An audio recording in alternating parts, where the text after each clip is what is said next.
Good evening. So good to see you, GU, here today.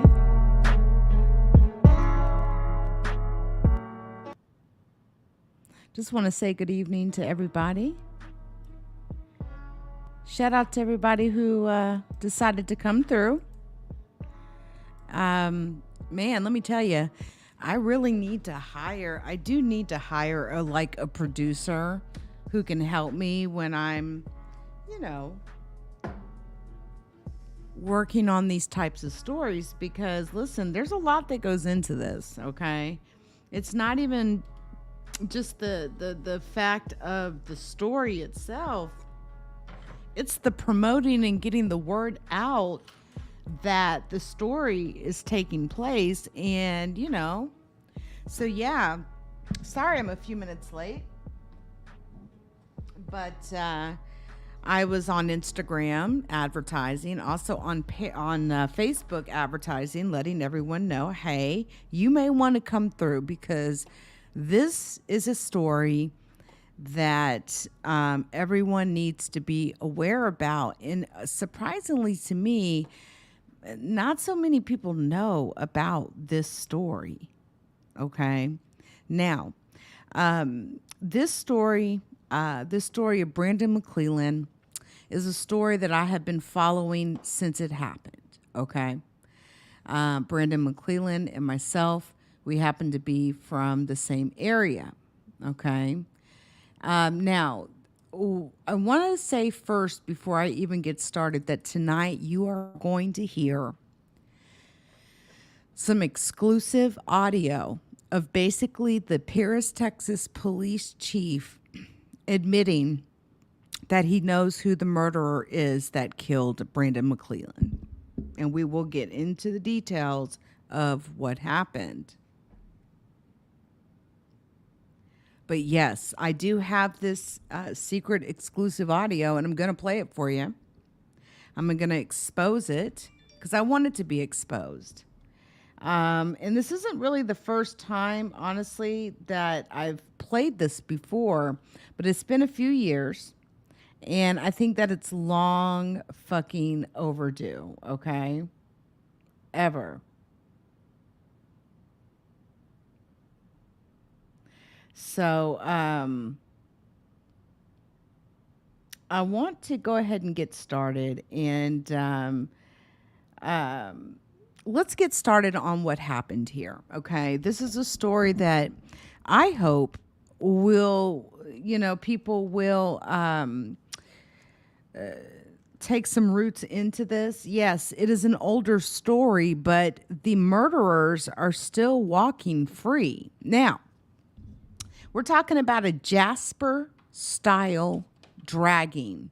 Hey, Janet. Hey, Gloria. All right, I'm going to hold off on announcements for right now. We're going to get right on into the story, with Brandon McClelland. Now, James Byrd, as many of you are aware, was dragged to death, okay? The murderers who did this to him, okay? There's been executions happening, basically, right? But not in Brandon's case, okay? Now, let's talk about what happened, all right? Before we get into the details, and I've got some photos to show you, including photos of the crime scene, and I also have this exclusive audio, which is going to probably touch your heart, okay? Now, Brandon McClelland, also known as Big Boy. He was born in 1984, passed away on September 16th, 2008, a black man who was dragged to death, like James Byrd was in Jasper, Texas. His death sparked racial controversy in the city of Paris, Texas, where Paris, Texas has been known for its racial climate. I went to school for a period of time in Paris, Texas, very familiar with that area. I grew up in a little town, east of Paris, but still, that whole area down there, extremely racist. And if you're a young black man, I would advise you not to live there. I have a classmate right now who's doing a 99-year prison sentence. First offender. He was only 17 years old, and the judge gave him a 99-year sentence for hitting a man with a vacuum cleaner. Okay? I've watched a lot of men get lost in the system fucking with Lamar County and Red River County. Okay? Now listen. On September 16th, 2008, Brandon was killed when he was hit and run over by a vehicle, then dragged beneath it. And yes, blood, human tissue, all of that was found not only underneath the truck, but it was found even where the engine area is, okay? Again, this happened in 2008. We're talking 14 years ago. Now, Brandon had been with two white men, Paris, Texas residents, who they don't like me too much. They cuss me out any chance they get, but that's okay. Shannon Finley and Charles Ryan Crostley, both of whom have had long criminal histories. Matter of fact, one of them has been to prison for murder before he killed Brandon. Okay. Now, these men have long criminal histories, with Shannon Finley being accused by the victim's family of having ties to white supremacist groups. And I'll go out on a venture and say, yeah, that is absolutely true. Not only did the KKK show up to this court hearing for these two white men in Paris, Texas, there was plenty of white supremacist groups that showed up, that were standing outside the courthouse, causing nothing but issue, protesting for these two white men. Now, Brandon McClelland had apparently known Shannon Finley and Charles Crostley since they were all children. And the two white men in Mclelland were considered to be friends and had been working together earlier that evening hanging sheetrock, right? You know, you're not good enough to be their friends, but when they need your help, right? Hey, Emmanuel, good to have you here. This will be a story that I know you'll have interest in.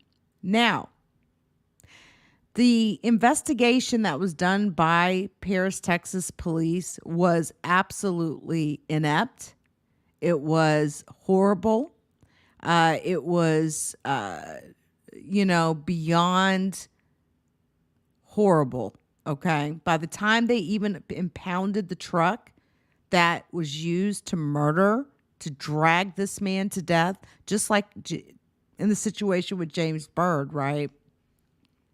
There were signs that it had already been washed. But despite this, police found blood and other physical evidence on the undercarriage of the truck, and the blood was identified as belonging to Mclelland.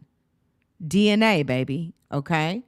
Now, the police affidavit for Shannon Finley's arrest alleged that Brandon McClelland was walking in front of the truck when Finley ran him down and dragged him at least 40 feet until his body popped out from underneath the chassis. Now, I want you guys to know something. I have been to this area.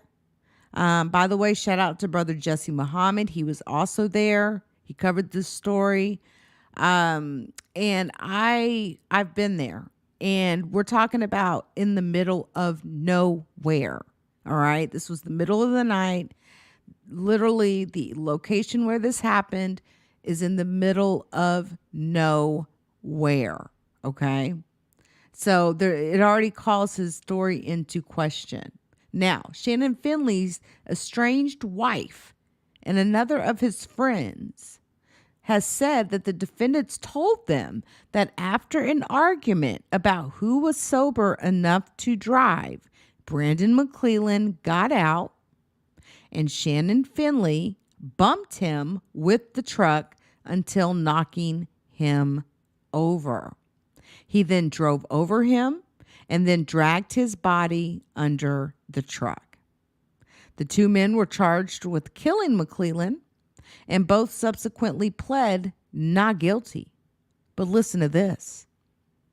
The prosecutor, DA Gary Young, cited a lack of evidence in dropping murder charges in June 2009, and these two men were released to the streets.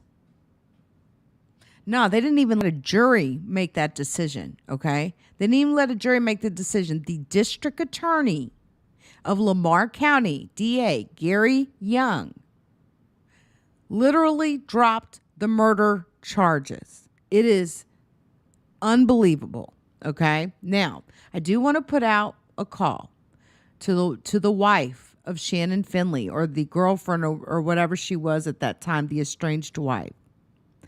And any friends of Shannon Finley, or any friends of Charles Crostley, or girlfriends of Charles Crostley, especially those that were there at that time.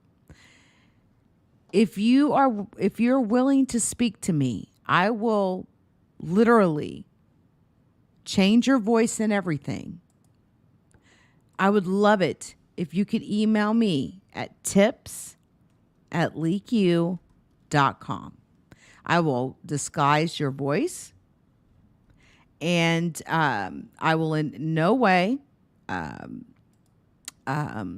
I mean, they would have to kill me, okay, and they still wouldn't get your identity. So I want to let that be known, okay? And so I'm going to put this email address on the screen, tips@LeakYou.com. If you want to talk about what you were told that night, or what you know of what happened to Brandon McClelland, please reach out to me. And I promise you, I will keep you anonymous. And again, any conversations that we have, I will absolutely modify your voice, and we will ensure that your identity is not disclosed. Now, Brandon's mother, Jacqueline Mclelland, beautiful woman. I've met her a few times, and a video you're going to see tonight, which is most important, in which I was able to get audio of the police chief of Paris, Texas, admitting, okay, what we all know, that these two murdered Brandon, okay? And Jacqueline passed away not too long ago, all right, a few years back. However, I was able to go visit Jacqueline in the nursing home that she was in, and I was able to play this audio for her. And she went to her deathbed, she went to her grave, knowing the truth. And that's one thing I can say I'm very proud of.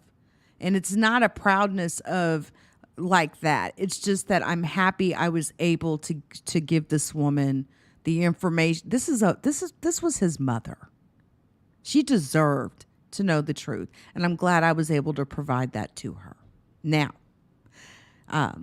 as Jacqueline Mclelland said, Brandon's mother, justice has not been served for Brandon. She said this shortly after the release of Finley and Crostley. She said, "Until I get some justice for my son, it is not over by a long shot. We plan to get U.S. Attorney General Eric Holder to investigate the handling of this case." Now, I want to give a special shout out to Brenda Cherry, activist, fantastic woman, beautiful woman. She is a tremendous person, a great friend of mine. I haven't spoken to her in a minute. I need to give her a call and see how she's doing, but I'm sure she'll see this video. But I just want to give a special shout out to Brenda Cherry, because Brenda Cherry, who is the president of the local civil rights organization for Concerned Citizens for Racial Equality, who also helped in the case of Shaquanda Cotton, who was given 7 years in prison for pushing a hall monitor in Paris, Texas. Okay. I just want to give a special shout out to her, and I want to thank her for all of the work that she does. She works tirelessly. I have been to her home. I have seen the massive amounts of information that this woman has on various different cases. I hope that she will one day put a lot of it in digital form, just in case, and if she ever needs help doing that, Brenda, just reach out. Let me know. The number's still the same. And I'd be more than happy to help you get all that stuff in digital form, basically. Because I'm telling you, Brenda Cherry has so much information. It's ridiculous, okay? But she is the person that you go to in East Texas when there is an issue involving race. She is an activist. She is quite well known in that community, okay? Like she said, quote, "We know it was not investigated properly, and we want an agency outside of Texas to come in and investigate this," end quote. Keep in mind, this happened in 2008. Local activists in Paris, Texas, and others throughout the nation have been dismayed by the fact that these charges were even dismissed in the first place. These men should have went to trial. Let a jury decide. But somehow, in old racist Paris, Texas, where they're still finding nooses, okay, in workplaces like Campbell's Soup and Kimberly-Clark and some of the other factories there, yes, there's a lot of racist activity going on even still. There's huge lawsuits on every major company and factory in Paris, Texas. We're talking about people going into the restroom, seeing nooses hanging there. This is happening. It's 2022. And that was the last case that I worked with Brenda on. And so I'm sure there'll be more, unfortunately, but I want you to hear even more of these details. Okay. We got more details from Brandon's mother than we did from the police. Okay. Now, not only was she dismayed by the dismissal of charges, she, would like to see this incident charged as a hate crime. We all would. Now, at the crime scene, this is what Jacqueline told the world. At the crime scene, these boys went back, okay, after running him over, and then poured beer on her son's body.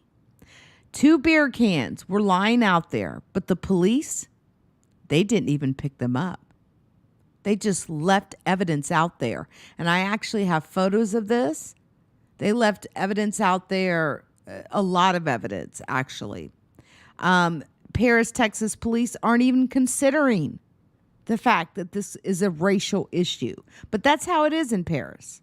The simmering racial tensions have been inflamed by outside activists, according to some residents. Even a protest at the courthouse in November 2008 featured members of the new Black Panther Party, the Nation of Islam, the Concerned Citizens for Racial Equality on one side, that's Brenda Cherry's group, while white hecklers, including the KKK, the Aryan Nation, and other white supremacists, waved their Bibles, and they gathered on the other side.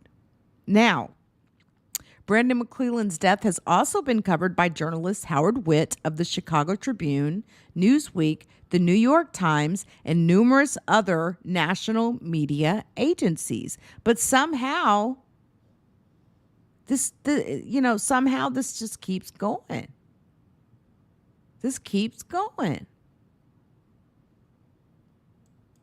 And I don't understand.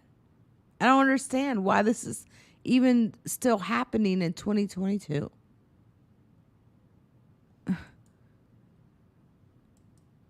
Now,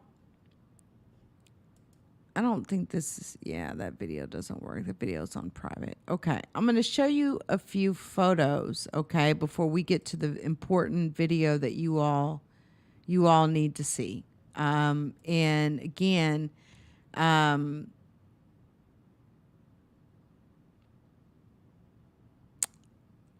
give me just 1 second here. Okay.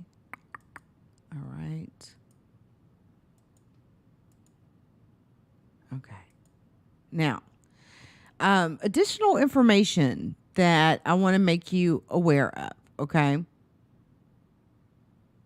Now, as you all know, James Byrd Jr., who was murdered brutally in Jasper, Texas, after being chained to a truck by 3 white men who then dragged him for over 3 miles. I just don't understand how the authorities in Paris, Texas don't see this the same way. A grand jury in Paris, Texas had returned first-degree murder indictments against Shannon Finley and Charles Crostley. But somehow, the district attorney Gary Young got these charges dismissed. Shannon Finley was also indicted for evidence tampering for attempting to wash Brandon McClelland's blood from the undercarriage of the vehicle and for pouring beer onto Brandon's body after the dragging. Charles Crossley was also indicted for retaliating against a witness in the case. Remember that Brandon's body was found lying in the middle of a very remote farm to market road in Lamar County. And I want to show you some photos that I personally took. Some of these came from other sources. Okay. Again, please email tips@leakyou.com if you have any information on this case. Again, your identity will be kept anonymous, and I promise you that, to the death of me. Now, let me show you some photos. This is my website. I first wrote an article on this when it happened. So 14 years ago or so? I'll have to go back and look. There's a link to one of the articles. Okay, I'm going to make this larger. That is Shannon and Charles. Okay. Give me a sec here. And what I'll do is open a new tab. And I'm going to have to change that logo now that I've modified all my graphic arts. I'm going to have to change that. But give me a second here because there's... and here's the crazy thing. Shannon Finley was in prison for the murder, for another murder, okay? For another freaking murder. Give me a second. Let me open these photos up. Okay. Let me put them in a new tab. And then we'll get to the video. Okay. And these are important photos that you want to see. I ask anyone, please, if you want to use the site as a source, feel free. I'm not stingy like that. Just please provide credit back. I would appreciate it. Now, this is the road. This is where it happened, okay? This is the farm to market road. And this is where Brandon was dragged.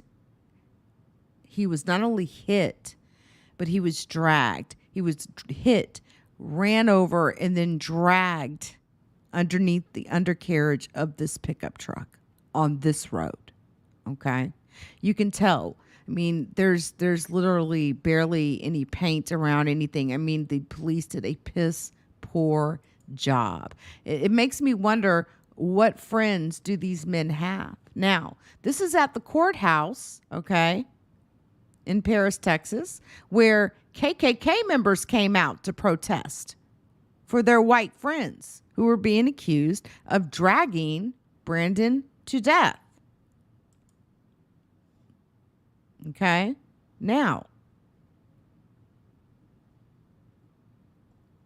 this is Mrs. Mclelland. Okay. She's with, I believe he is with the Nation of Islam. He was a figure. I can't remember his name. Please forgive me. But he was there to comfort her. Okay.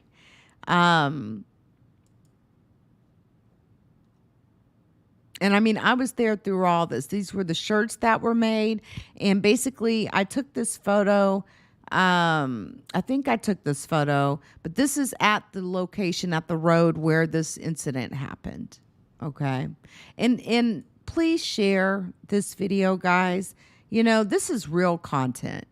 And I know you guys love, content where y'all are yelling at each other and cursing each other out and screaming at each other and stuff. But this is actual real content. And these men have still not paid their debts or their dues for this murder. So maybe we can get something to happen. There is no statute of limitations on murder, people. Okay? Now, this is Jacqueline. This is her holding her son's photo. All right.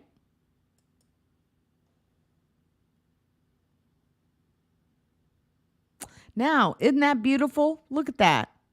This is a photo taken outside the courthouse of a KKK member, a proud KKK member named Rock Banks. Okay. There to protest the fact that these two white men were arrested for the murder of Brandon McClelland.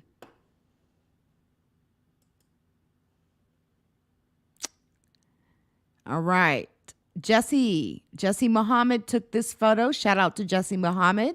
I think he's down in Houston. He was a fixed figure in this case. He was there through it all. Jesse, was, pretty much each, he was out there where it happened. There was a whole lot going on, over like a few day period, but Jesse Muhammad was definitely ingrained in this case. He is a trusted source of information. I can tell you that just personally, just because I'm just telling you, this is Jacqueline and her family. Okay. This was taken a day after Brandon was murdered.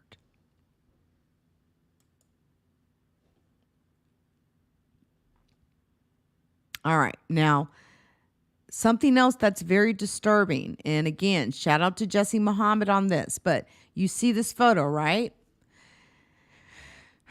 Witnesses were out there picking up pieces of Brandon's body from the road. They didn't even not only did they not get all of the evidence, they also left portions of Brandon's body right there where the murder happened. And I never said this out loud when Jacqueline was alive. But now that she has passed, I will say it out loud, but she knew it. It's just not something you want to say, because you don't, it's like you don't want to say that over and over. I just, that was his mother. But they, as you can see, are picking up pieces of Brandon's body. Okay. Paris, Texas. Now, there's Brandon McClelland. Okay.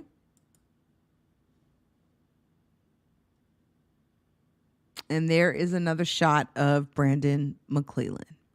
Okay. Now, give me just a sec.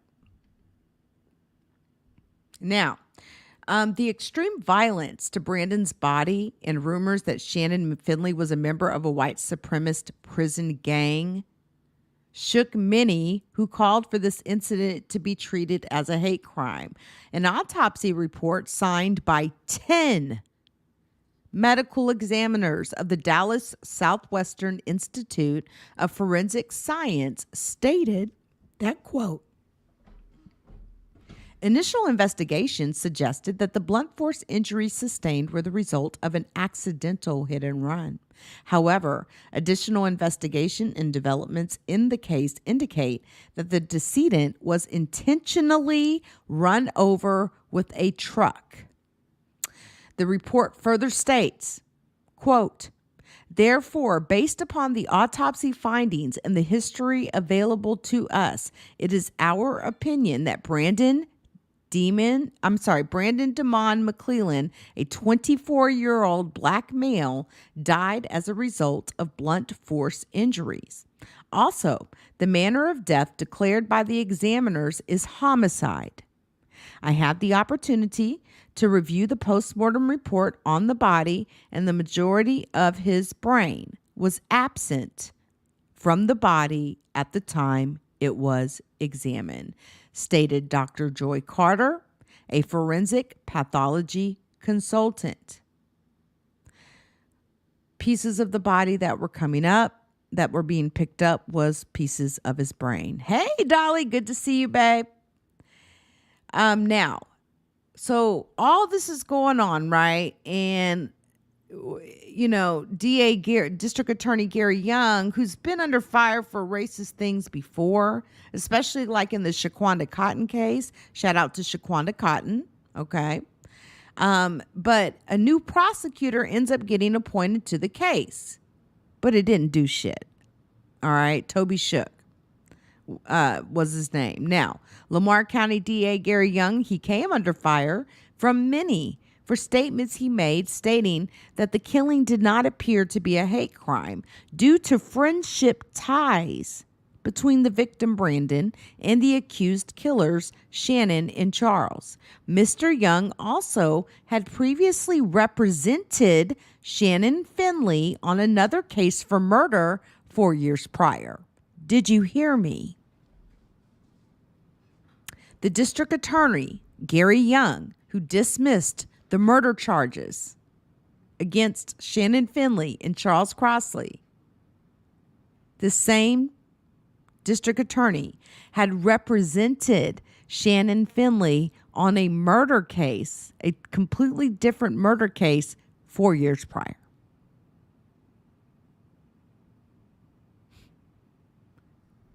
He defended Shannon Finley in a different murder case 4 years prior, then turns around and dismisses the murder charges against Shannon and Charles for the murder of Brandon McClelland. The special prosecutor, Toby Shook, who took over from District Attorney Gary Young, stated at the time that he elected not to present potential hate crime charges and that under Texas law, such charges would not result in any enhancement. However, many wanted hate crime charges brought against these men. In the previous case, listen to this, Shannon Finley was charged in the fatal shooting of a friend.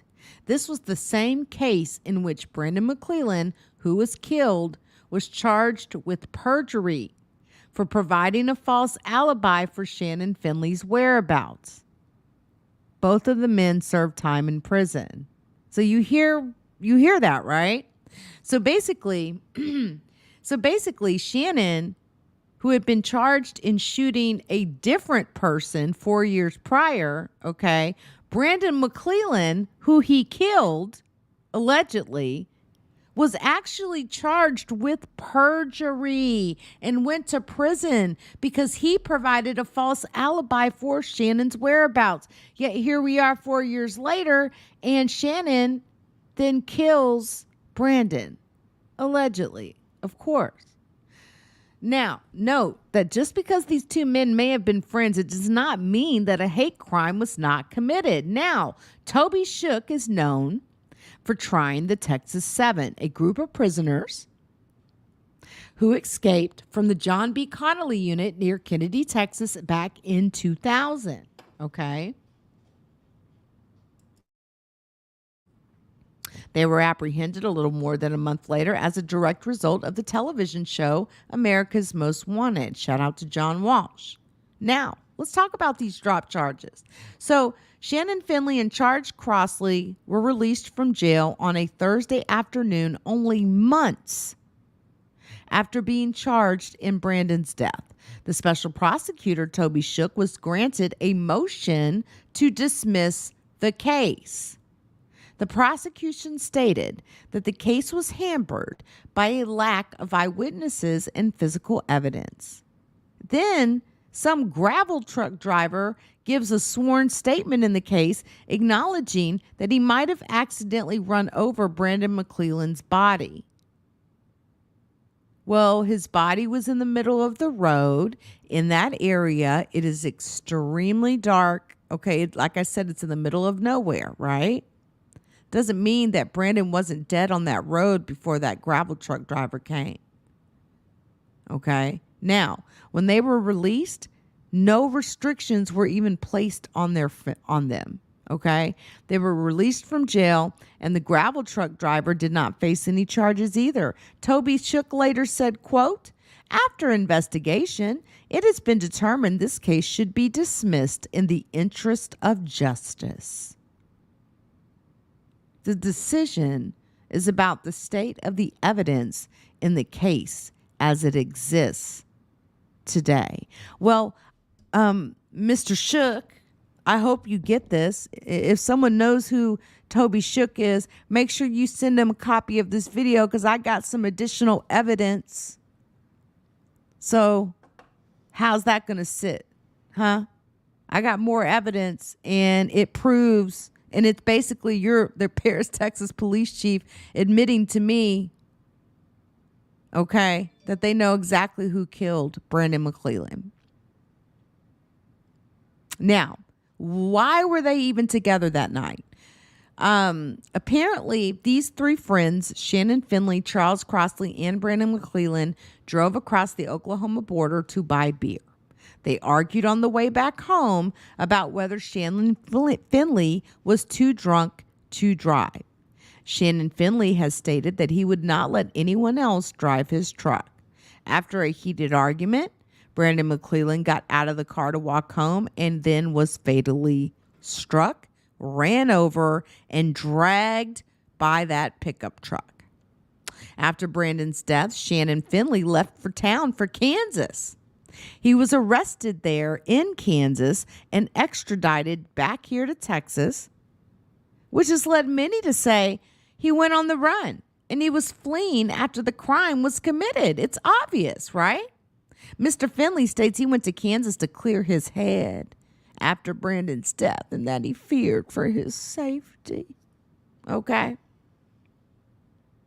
Now, if you're not familiar with that area, in Red River, Lamar County, you can't buy beer in Lamar County. You got to go, hold on, because there's wet counties, dry counties. Needless to say, you'd either have to go to Annona to get your drink, or if it's too late and Annona's closed, you're going to have to go to Oklahoma. You're going to have to get over that border if you want alcohol late at night, okay? Now, these charges against these two men, again, eventually dropped to the surprise of many. It just seems impossible that something so obvious like the death of Brandon McClelland would end in charges being dropped for these two men. Okay, now, Shannon Finley eventually went on with his life and was given a 17-year prison sentence for driving while intoxicated back in 2010.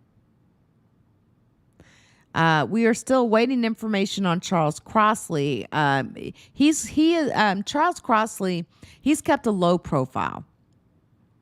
Okay. And here's the killer part. Okay. Shannon Finley and Charles Crostley, they even filed lawsuits against Lamar County for defamation, false imprisonment, and malicious prosecution.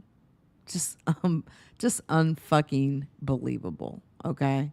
Unfucking believable, these two. So anyway, like I said, there is several articles here. Give me a second. Hold on. There's several articles on my website. You can just go to LeakYou.com and you can just do a search. I've got a search bar, and definitely go through and read through some of these articles. I also talk about exposing racism in the Clarksville area, which is another town I'm very quite familiar with. Went to school there as well. Again, here's another photo of white supremacists standing outside the courthouse in Paris, Texas, when Charles Crostley and Shannon Finley were arrested. So this is a series that I've been writing for years. I don't know if I have the date on this one. Yeah, I wrote this 5 years ago. So now, this is important information before I play this secret audio that's explosive.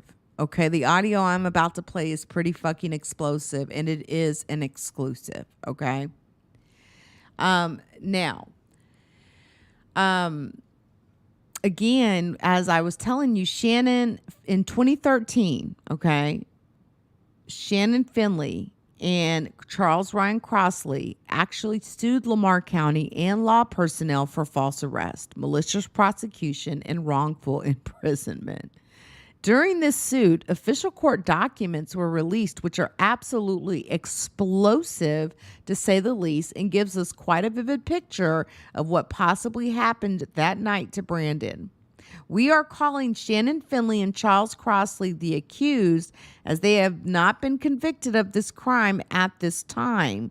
We hope that with new interest in this case, that will change. And I'm hoping this live will generate some new interest in this case. Now, I want to say before you continue to read this article, to those that spoke with Ryan and Shannon about what happened that night, it is time to clear your conscience. It is time to do the right thing before you meet your maker. Please email me, tips@leakyou.com. I will keep your identity anonymous. And any communications with the LeakYou.com mail server are completely encrypted. Now, I contacted the Lamar County Sheriff's Office on May the 2nd, 5 years ago, and guess what they told me? They told me that the Brandon McClelland case was closed. And I'm like, how can that be? You didn't prosecute these two, right, for murder. You didn't prosecute them. There's no statute of limitations on murder. So why is it closed? There's been no convictions. No one is investigating. No resources are being manned on this case. There are so many unsolved murders in that part of Texas. Let me tell you. And I also want to put out there to others. I know there's a lot of unsolved murders in the Paris, Texas area, the Red River County, Lamar County area. If there is a case that you would like for me to cover, please email me, tips@leakyou.com. All right. Now, on September 15, 2008, as I was saying, Shannon and Brandon were installing sheetrock together for a man in Paris, Texas. These were the additional details that I was able to get, right? After work, they picked up their friend Ryan Crostley, bought beer, drove to another friend's house nearby, and started drinking. Once there, all three drank beer, smoked marijuana. At some point in the evening, Mclelland and Finley also took Xanax, right? Because they could not purchase alcohol in Texas after midnight, at some time in the early morning of September 16th, all three left and drove in Finley's Dodge Dakota to Oklahoma to purchase more beer, taking Highway 271. On the return trip, the group drove slowly and only on back roads because the transmission in Finley's truck was malfunctioning. But typically in the country like that, we like to drive on those back roads because, it's fun.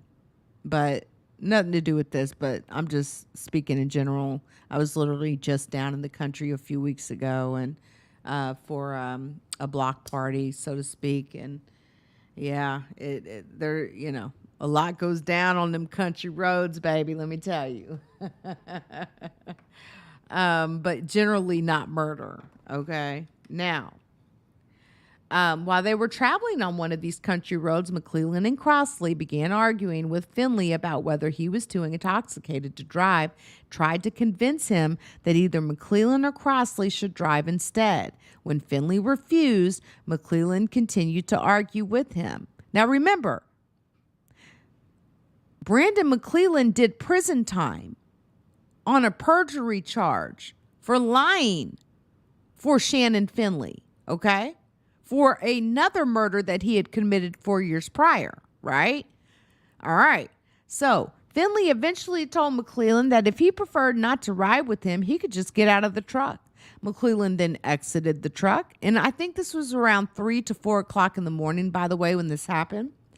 And Finley and Crostley drove away. After about a mile, Crostley suggested they go back and retrieve Mclelland. Finley agreed, turned the truck around. When they found Mclelland walking along the side of the road on which they had left him, he again refused to ride with Finley. Mclelland took 2 beers from the truck and continued walking. At some point that night, Crostley vomited in the front seat and out the front passenger window down the side of the truck. Crostley and Finley ultimately returned to Finley's apartment without further interaction with Mclelland. Sometime around 4:20 a.m., Mclelland, now walking along FM 2648, was struck and killed. Okay. Struck, ran over, dragged, okay? But then they tried to come in and say that a semi-trailer truck driver named Gary Clark was the one that struck and killed him. But I'm convinced Brandon McClelland was dead on that highway, okay, period, before semi-trailer truck driver Gary Clark even came along. Keep in mind, blood and DNA, human tissue that belonged to Brandon McClelland was found underneath the undercarriage of Shannon Finley's truck. So how did it get there if he didn't somehow strike and injure or kill Mr. McClelland? Okay? Period.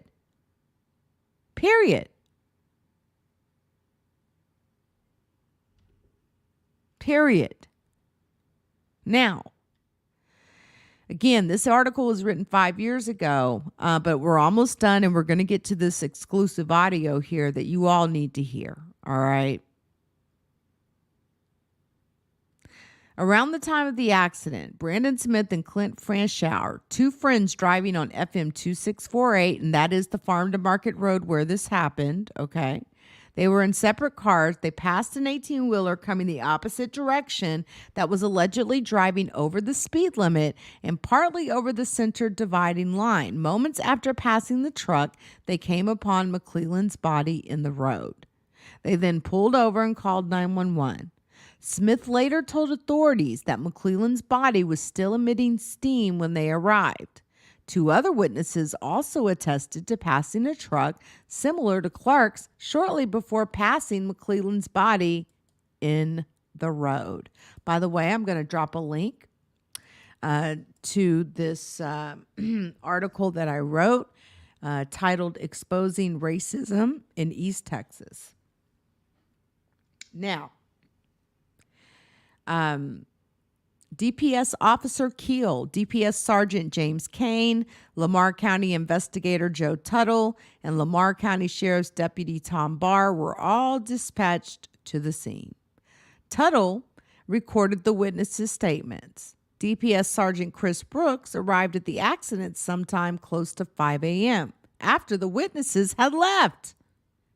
The officers at the scene noted that Mclelland, who weighed 284 pounds at the time of his death, had been severely injured by this impact. He suffered a complete fracture of his pelvis, blunt head trauma so serious that brain matter was found on the highway. And again, as we talked earlier, there was little to no brain matter left, okay? It was sitting on the side of the road. Again, the laceration of his legs, approximately 13 inches above the heel. No debris from any vehicle was found at the accident site. But let me remind you, his blood, human tissue, pieces of his body were found in the undercarriage of Shannon Finley's truck. So if Shannon did not hit Brandon McClelland, how is it that his DNA and blood and human tissue was found there? And where is that truck now? See, now all the evidence is gone, right? Now, later in the morning of September 16th, A DPS officer Keel met with members of Brandon McClelland's family to deliver the news of his death. Jacqueline McClelland, Brandon's mother, informed Keel that Mclelland had been with Crostley and Finley the night before and gave him their telephone numbers. Keel called Crostley and Finley and asked them to come to the pair's DPS office. When they arrived, Keel obtained a written statement from Finley, while another officer simultaneously obtained a statement from Crostley. Both statements contained accounts of the argument between Finley and his passengers, and neither suggested that Crostley and Finley saw Mclelland at any point after they drove away the second time. After Crostley and Finley left, Keel called Finley again to ask him to bring his truck into the DPS office, which Finley did. At some point before Finley brought in his truck, Finley and Crostley cleaned the vomit out of the area in front of the front passenger seat, but it is unclear whether this occurred before or after they were first contacted by DPS personnel. Keel and Kane examined the truck and noticed no significant damage to the truck's body. Photographs of the truck indicate there was no observable damage to the bumper, hood, or windshield. Keel noted that a part of the truck looked like it had been washed, but not very well. Then they turned around and released the truck right back to him. Right back to him. But here's the thing. Listen to this. The next evening, on September 17th, Crostley and Finley were visited by two acquaintances, Trey Laster and Josh Newkirk. Laster had been arrested earlier in 2008 for injuring Finley in a fight. When they arrived at Finley's apartment, Laster and Newkirk made statements suggesting they were seeking vengeance for Mclelland's death and wished to harm Finley and Crostley. Crostley, as well as an elderly neighbor who could hear the argument, each made 911 calls to report that Laster and Newkirk were trying to kill Finley. The next day, on September 18th, Keel interviewed Lisa Dennefield, the mother of Finley's estranged wife, Ashley Finley, who stated that her daughter had information about Mclelland's death.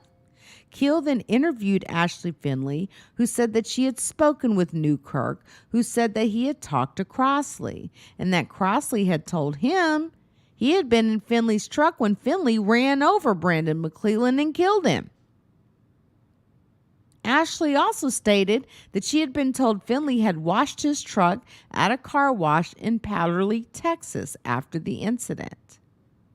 That afternoon, either Kane or Keel reviewed videotape from the car wash Ashley Finley identified,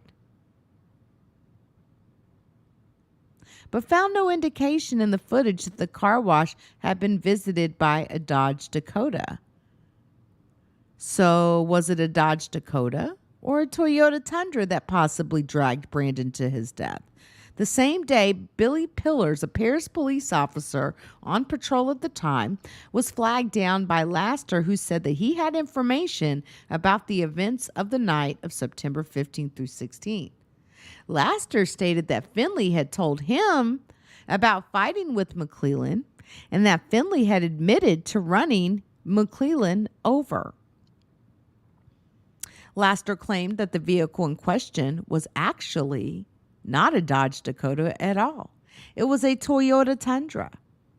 Pillars provided an incident report to Brooks, who had been briefed on the investigation that day by Keel. That evening, on September 18th, Ranger Stacy McNeil also began working on the investigation. After he and Brooks were briefed, they went to Crostley's residence and asked him to come into the Paris police station to give another interview.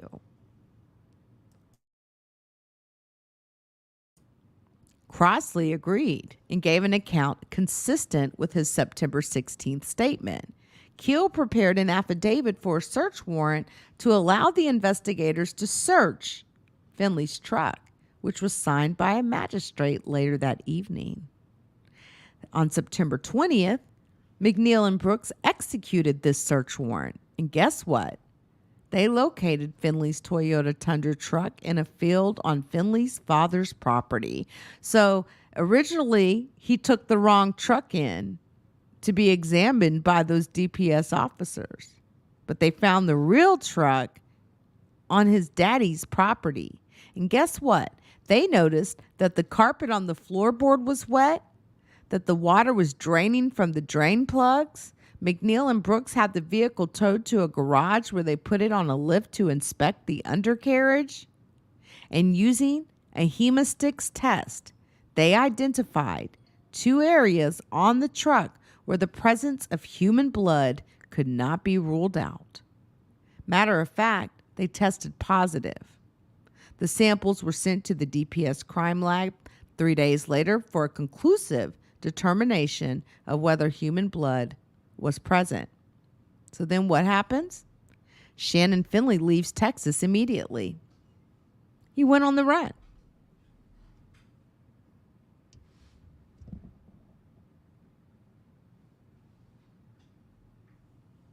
He went on the run. While they were still reviewing the truck at Finley's father's residence, McNeil and Brooks interviewed Finley's father, who stated that he had moved Finley's truck to the field because Finley had been receiving threats related to Mclelland's death.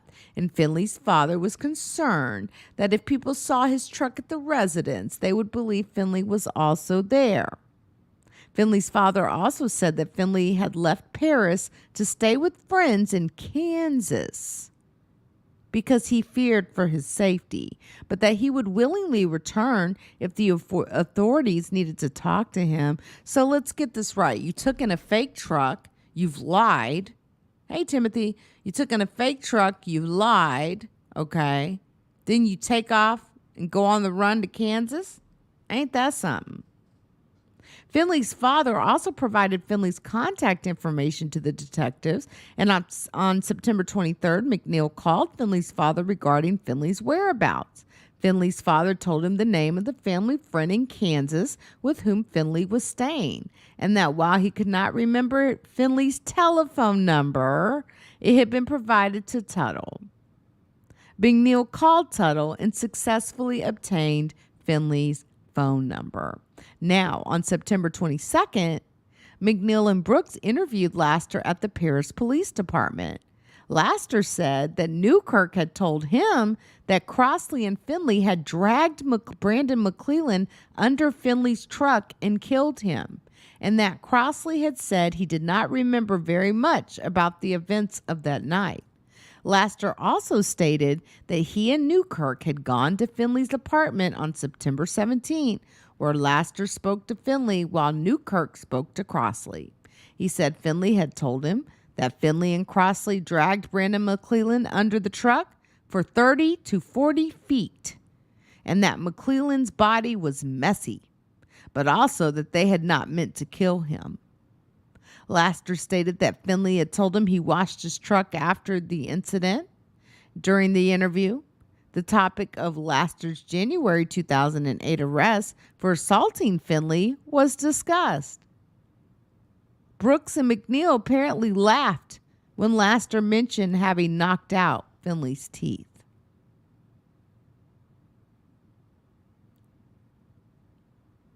Unbelievable, right? Cause of death was ruled a homicide, okay? And this didn't even happen until October. Then they get indicted, okay? Then witnesses start changing changing their statements, and the charges against Finley and Crostley are dropped. Then they turn around and sue Lamar County and several police officers. So I dropped a link for you guys, okay, to take a look at, this. And it's time to show you this video, okay? It's time. I've never showed this video publicly. And And so we are going to let this go as it is. I will not be interrupting unless I need to. I need you to understand that this is me visiting Jacqueline McClelland, Brandon's mother, in a nursing home. She was sick at this time. She was getting sicker, but about a month after this video was filmed, Mrs. McClelland passed away, but she passed away knowing the truth. Let's go. There we go. All right, we've started recording now. Oh, and let me just say, this is Jacqueline, this is me, and then Brenda Cherry is also there with us. Close the door here. Do I need to move? Oh, no, you're fine. You are just fine. I think I'm gonna probably pull this chair up.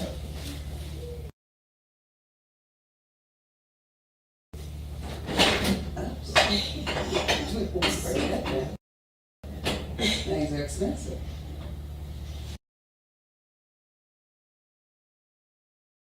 We'll come out.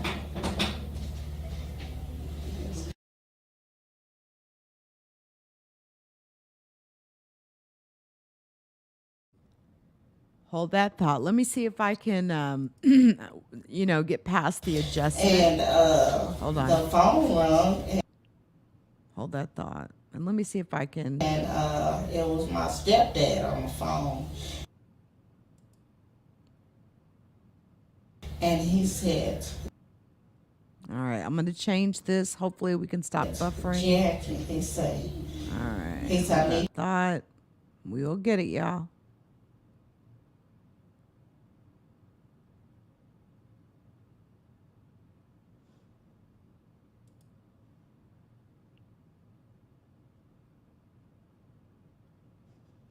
Let me refresh here.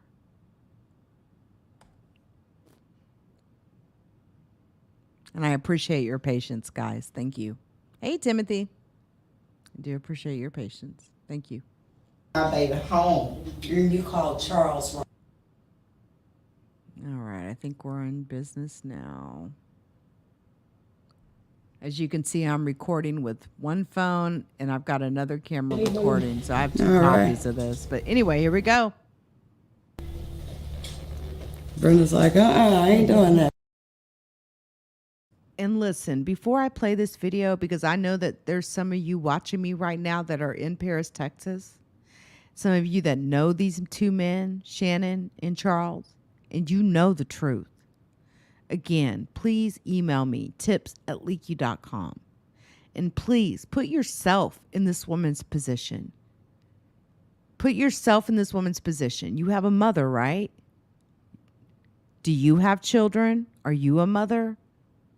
Do the right thing. Not today, not today.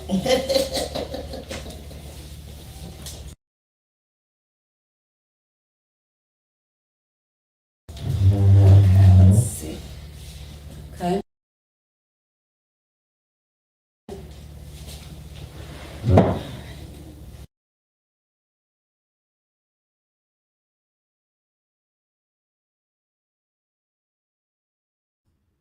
You know that ain't nothing but the devil trying to stop this from playing, huh? Let me lower the quality a bit here. Maybe we can get a better response here. Hold on. Ain't nothing but the devil. So y'all just bear with me here. I appreciate you. All right, so here we go. I'll just start off by saying thank you for meeting with us today, with me today. I've been looking forward to meeting you. I wanted to first start off by asking you, how are you doing? I'm doing pretty good. Okay. I'm trying to hang in there. I have my good days and I have my bad days. Yeah. I bet. Tell me about, how how you felt when everything happened with Brandon.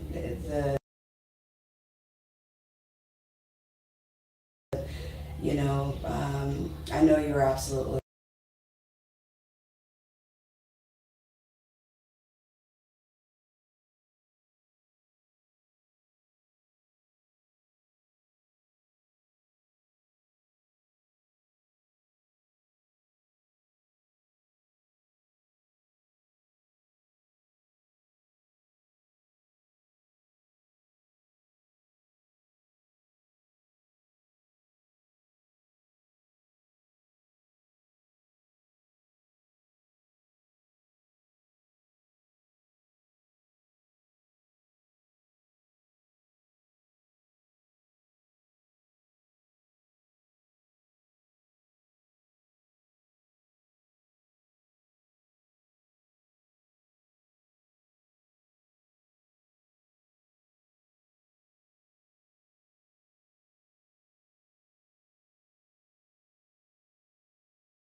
We're back. Thanks for holding in there. It looks like we had some sort of a network blip of some kind, so that may have been contributing to that. So thanks to everyone who stood by. All right, guys, let's do this. Brenda's like, I ain't doing that today. Not today. let's see. Okay. All right, so here we go. I'll just start off by saying thank you for meeting with us today, with me today. I've been looking forward to meeting you. I wanted to first start off by asking you, how are you doing? I'm doing pretty good. Okay. I'm trying to hang in there. I have my good days and I have my bad days. Yeah. I bet. Tell me about, how you felt when everything happened with Brandon. I know you were absolutely devastated when that happened, but can you kind of tell the story of how you found out? Because I understood they had come and told you at your house. When it was, which I was not at my house. I was at my boyfriend's house at the time, and the phone rang, and it was my stepdad on the phone, and he said, "Jackie," he said, "I need you to come on home." And I said, "What's wrong?" I could tell in his voice that something wasn't right. Mm-hmm. So he said, "Please, just come on home." I said, "What is it?" He said, "Mr. Leon Williams just called me and said that they found Brandon dead." And when he said that, all I could do was just drop the phone. Mm-hmm. I stood up and I was trying to find keys to the car, and I was shaking and going on, and I said, "Oh my God." I said, "Oh no."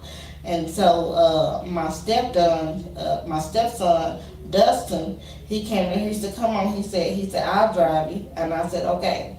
We got in the car, and we took off, and we got right there beside what is that park right there off behind where Dairy Queen is at? Wade's Park. We got right there at Wade's Park, and my sister and her boyfriend, they was coming down the street because they was already on their way to come get me too. And so we stopped the car, and My sister jumped out and ran to where I was at. I said, is it true? I said, please don't tell me that. Please don't tell me that. I said, please tell me, is it true? And she said, Jackie, she said, all I know is Mr. Leon Williams called Papa and told him that Brandon was dead. And I just lost it. I just lost it. When I got to the house, I was like in a state of shock. I was nervous. I was shaking. That's the thing. The police did not come and tell me anything. So you didn't. Mr. Williams had called. I did not know anything what had happened to my son until later that day. Is when it was Stacy McNeil and it was another officer, and I can't remember his name, but he came and he said, Miss McClelland, he said, I'm sorry. We found your son dead. And I just sit there on that porch and I just cried and cried and cried and I was shaking. So when they left, I say it was around about maybe a couple of hours later, Shannon, Finley, and Ryan Crostley and this girl jumped out of the truck. And they was walking up on the porch. I said, no. I said, y'all tell me what happened to my baby. What happened to my baby? And they said, this was Shannon's words. He said, I'm sorry, we got in a scuffle. That and other than he said, and Brandon got out of the truck with us and started walking. And other than that, I didn't want to hear nothing else that nothing else that they had to say. And I said, oh my God. I said, Lord, I said, why y'all? I kept asking, why y'all didn't bring my baby home to me? Please tell me. I said many times he has looked out for you, Ryan. Why you did not get my baby home? And you called Charles Ryan, Charles Crossley. Is that what he goes by, Ryan? Yes. Okay. Okay. And I said he has looked out for you. I said why you didn't have his back like he had your back. And the only thing he could do was just hold his head down. He couldn't even look me straight in my face. Shannon Finley could not look me right in my face the whole time he was talking. And he said things just got out of hand and he just had his head down the whole time. But no explanation. No explanation, no. Got out of hand. Nothing, no, none of that. And so, you know, and I'm going, come on now. Why would y'all go to Oklahoma and on the way back, if y'all having car problems, why not just come on back to Paris? Right. Instead of turning off on this road. Right. My son didn't know nobody out there on that road where they was at. No. And then, It's a desolate road. right, and that's, was it FM? I don't remember the actual. I want to say 2498, but I may be wrong. But I'll look at it. 34 something, I don't forgot, Yeah, but anyway, but why that road is taking like from there all the way to Pally, on through Denali, Yes. I'm going, he don't know nobody out there, but then later on, come to find out, this was like maybe a couple of months afterwards, they was telling me, somebody told me, said that Shannon and Ryan had went out there and they went to this trailer home, something that was out there, and they was going to rob. They was going to rob. They was going to rob and steal some stuff there. My son didn't want to do it, so that's when he started walking. So, although they Shannon claims they got into it because he was drunk and Brandon didn't want him driving drunk. Yeah. It seems that there may be another story to that. Okay, but this is what I cannot understand. Okay, well they said when the autopsy come back, Brandon did not have that much. He didn't have no alcohol in his system. Okay, enough for maybe from one beer, but he never got to the point where he was intoxicated. He did not know where he was at. Never. But that's what they have tried to portray, is it? Yeah, that's what they tried to portray. Yeah. And this is something else that bothers me also. Okay, when we was trying to gather up information, we was hearing little bits and pieces from different people about what was going on. Then okay, well, they said, okay, well, he kept bumping him and bumping him and bumping him with Right. the truck Right. until he lost his balance. They ran over because it's like they said, okay, after they ran over him, Ryan got out of the truck and looked up under the truck and seen where they had ran on my son's head, and he threw up. So, but none of this, none of that Sure even didn't. come up in the papers. No, none of this. But I was hearing this from different people and stuff, you What know. about this pouring of beer over Brandon's body? Pour beer all on, yes, pour So beer on my. basically after he ran So over they him- let him know right there. They let me know right there and there. Y'all killed him, and then y'all gonna take the beer and pour on him. Why They try else to make would it they seem do like he was intoxicated like this. Come on, no. To me, it almost seems like an act of just meanness. It was. Just being It just really mean and was. acting out hatred. And I kept telling my family, and I kept telling everybody else. The only thing that they gonna do is sweep this thing up under the rug. They gonna lie. They gonna switch things, and I'll be darned if they did. Yeah. Yeah. Well, that's why we're here, is to take it out from up under that rug and give it some more visibility. Yes. You know, because it's not acceptable for it to be swept under the rug. No. This is a dragging Jasper style, and they Right. found DNA under that truck. Yes. Now, if you can confirm for me, my understanding is that when the police went to Shannon, he originally sent them to a different truck, that he Yes. was not driving that night. Right. And they tested it and didn't find Didn't find anything. anything. No. But then they found the actual truck. And it was in the weeds. Right. Behind where his at his granddad's or something in Yes. the country. But the thing of it is, before that even happened, they took that truck to a car wash and washed that truck down real good. Because the morning that they came to when they came to my house, and when they said things had just got out of hand, when they got ready to get back in that truck, I looked at that truck. That truck had a big old dent in the hood part of that truck. Oh, really? Yes, Huh. yes. But Did anyone take any pictures?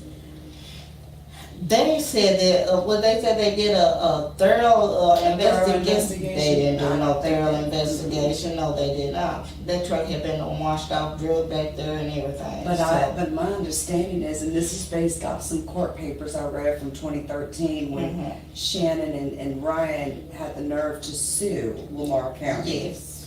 A lot of truth came out, because a lot of people were deposed for that lawsuit. Mhm. And my understanding from reading that is, even the court said there was DNA evidence from Brandon found still under that truck, even after they washed it under the undercarriage of it and then around the motor area. So there is See, DNA. and they never told me none of Yes. this. They did, right to this day, they did not tell me the whole true story. Yes. They lied to me from the start. And when they had Toby Shook, Mm-hmm. now this is another thing that bothers me. Okay, now Toby Shook was supposed to have been working Mutually. in my behalf That's too, right. but he ended up working with them too. How can, if you represent me, how in the world can you represent them too? Which was No, the concern. what the reason why that was, because he was looking at it, okay, which one am I gonna get the biggest payoff from? So he got the biggest payoff when he sided the side with those boys, because everything was just nothing but a money deal. That's what it is. And to me, it's like this.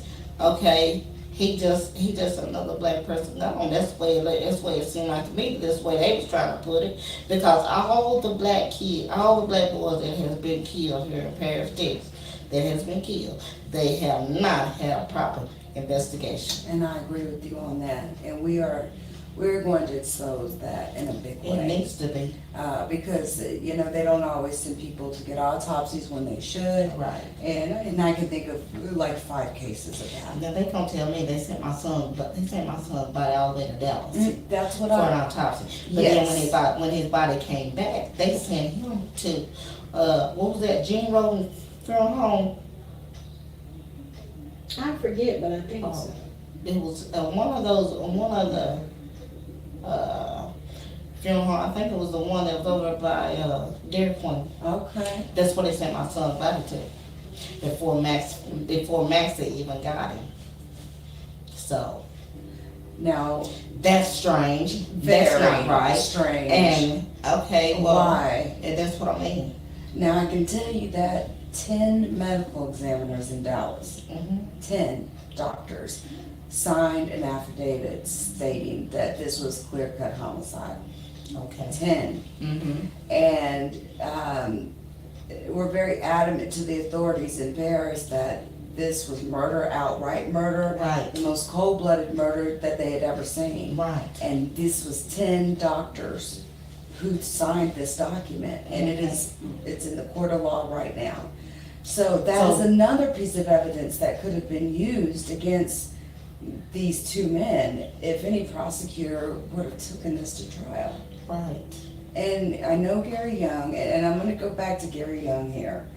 So Gary Young apparently defended Shannon Finley previously on a previous murder charge, Yeah, on murder charge. Yeah. where he shot a man 3 Well, times. He said it was he accidentally shot Mark Sneed in the head 3 times. Accident. Said he was shooting at a drug dealer.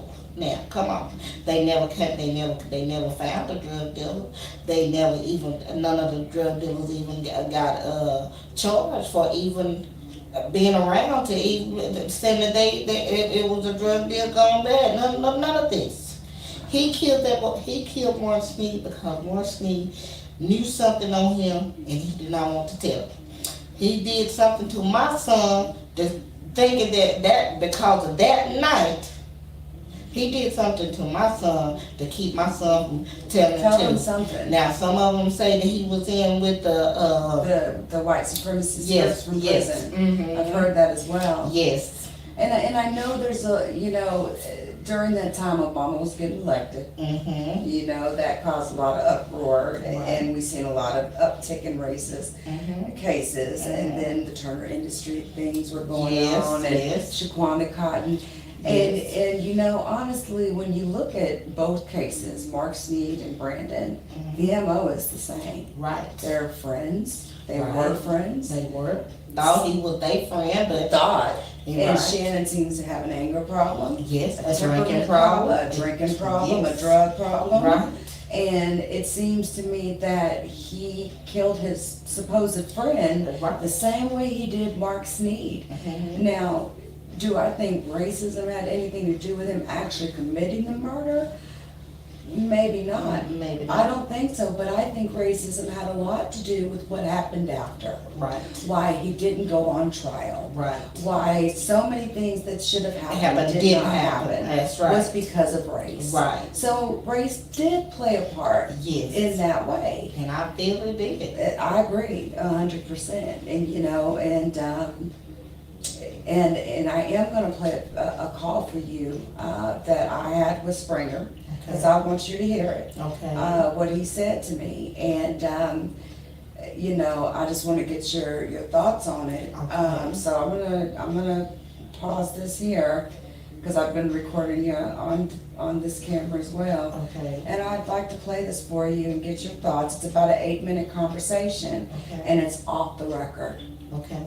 So let me get this for you. And he pretty much says what he believes and what the sheriff or the chief of police believes happens as well. So I thought that was quite interesting that, when I asked, well, are you gonna put an investigator on this, anything? And he said the sheriff frankly didn't want any of the trouble of it. So what I really want to know, I know that we're gonna try to get it back out there, what do I need to do? Because Lamar County Police Department has done me dirty. They have. They have done me dirty. And I think that we can't depend on them to do anything. We've got to force their hand. And that is my hope with this documentary. To be completely honest, that's really, when I started this, I was only going to do Brandon's case. I called Brenda. And the more I talked to Brenda, I realized this was a much bigger race, was a much bigger issue. This is for a lot of us mothers that have not got justice for our kids. That's right. And people that are too afraid to speak out. And, you know, it's just, but, you know, we have to get some attention to this. This documentary is going to do that in a lot of ways.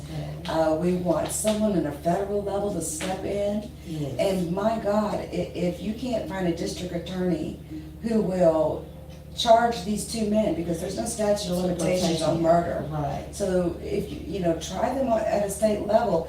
Governor, can you do anything? Right.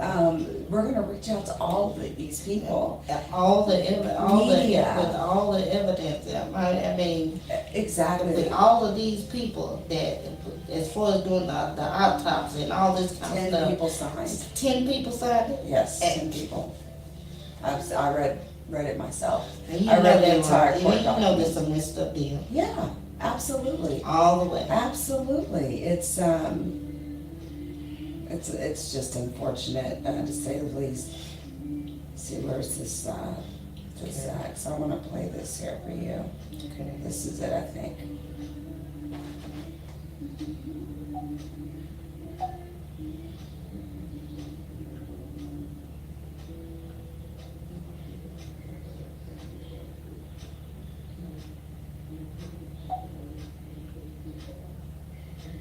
New phones, they're trying to figure it all out here.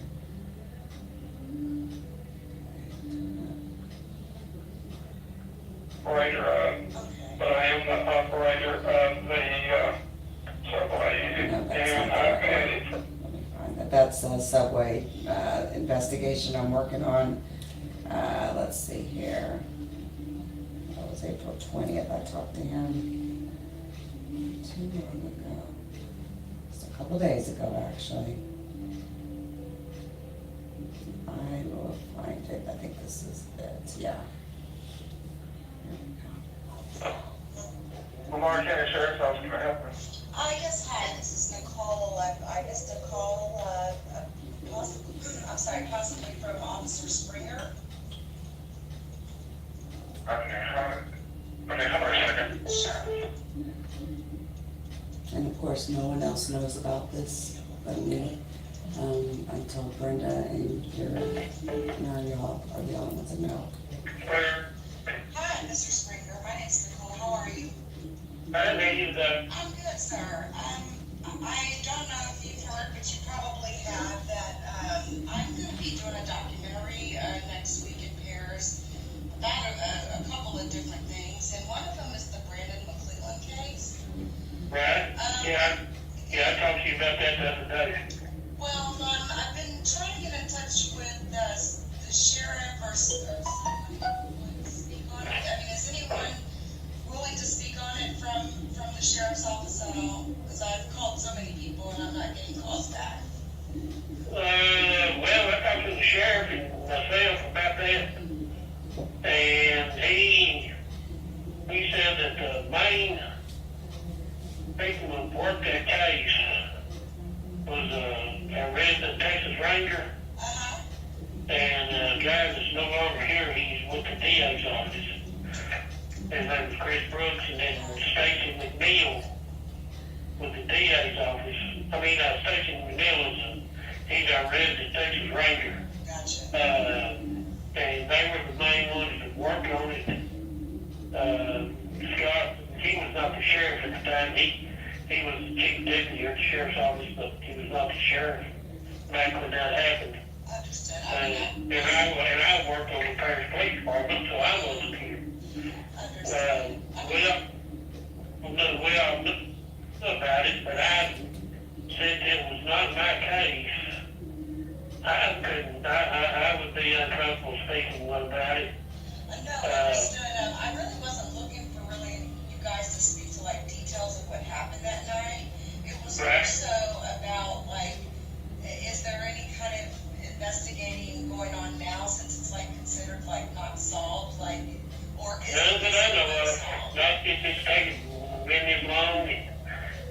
they,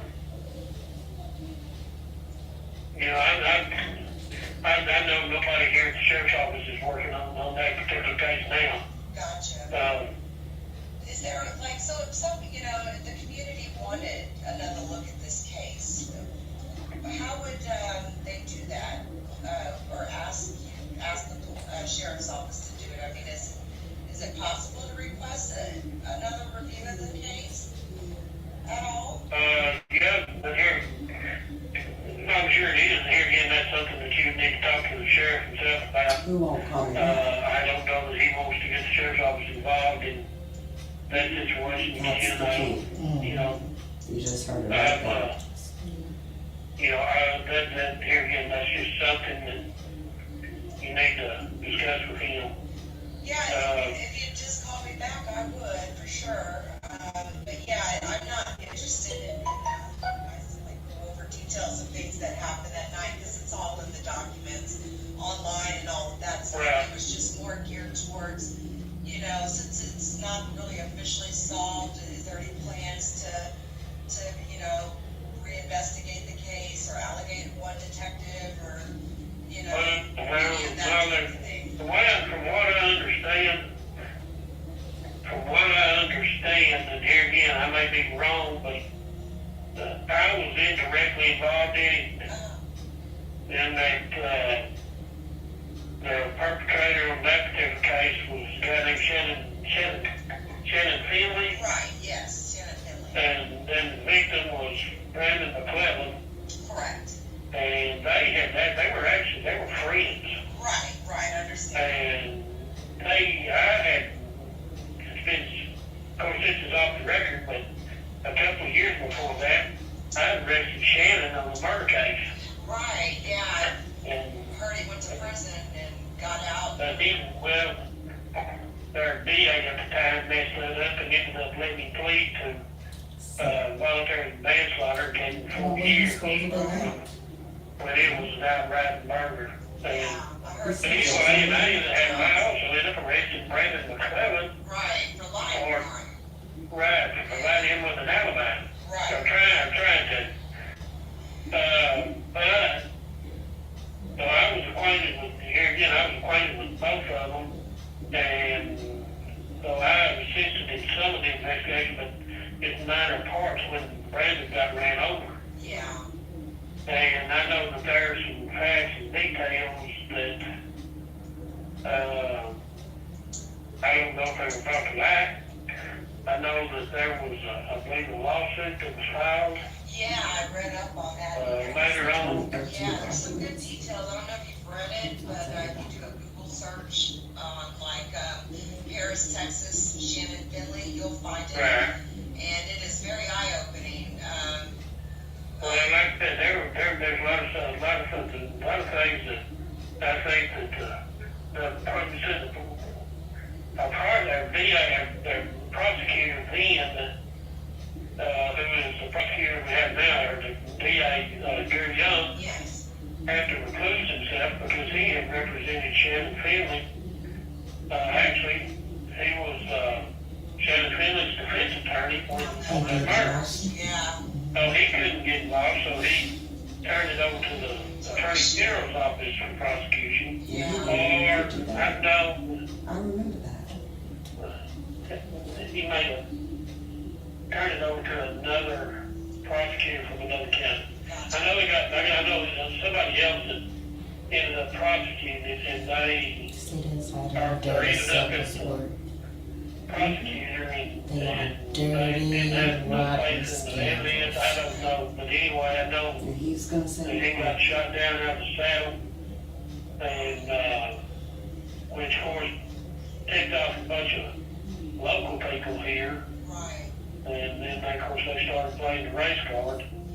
But that was all. Tell you, I don't necessarily think that race played a factor in. Oh, I know it did. It was just a matter of Anger and I think drinking and drugs and, you know. I think it was a matter of and of course I'm speaking here again off the record, Absolutely, and I my opinion is, he did Brandon the same way he did Mark Sneed. Shannon did. Mark Sneed was the guy that he shot and killed in one of our local parks because he won the murder case. They were friends. They had been riding around drinking all night. Yep. And they got drunk, and that was Shannon's thing. When he got drunk, he got crazy. See, And any little thing takes him off, and there happened to be a gun in the vehicle, and he picked it up and shot Mark Sneed in the head 3 times. Wow. And tell me that's accident. Yeah, exactly. Well, about it. our That's prosecutor not at the time funny. decided That's that somebody's he child. didn't intentionally do that. That he was And man, doing something different than he happened.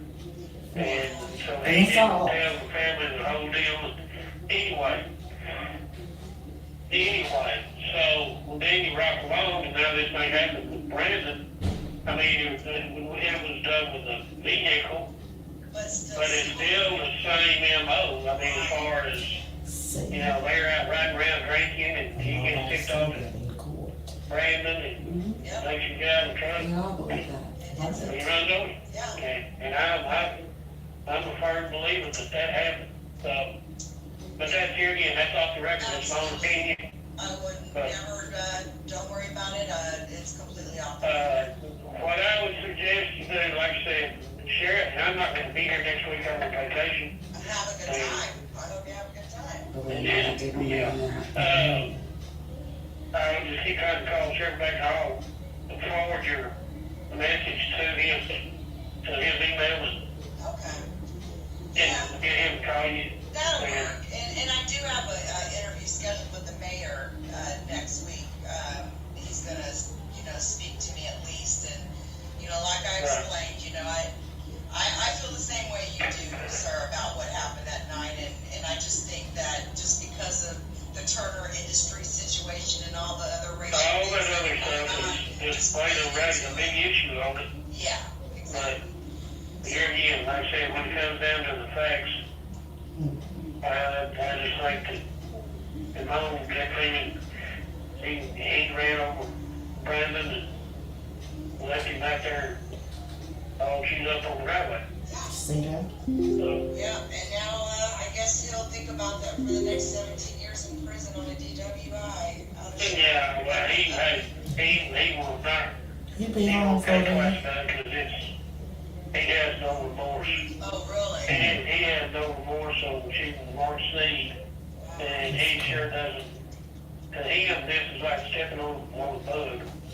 Well, so he's one of those kind of people, like. Oh yeah, Shannon is, he's a duck of a different color. Wow. And it doesn't, like you said, the MOs are exactly the same. Yeah, so they just repeat it. Yeah, that's it. And it's really good he's off the streets because I wouldn't be surprised if he repeated Now, it. this is interesting. I don't doubt that once he gets out of this DWI, it would not surprise me that it happens again. Yeah. And it's not gonna happen online. Well, But anyway, thank you so I will forward your email to the sheriff, and then maybe he Just can let get him called know that back. I'm really not trying to get details or nothing like that. Right.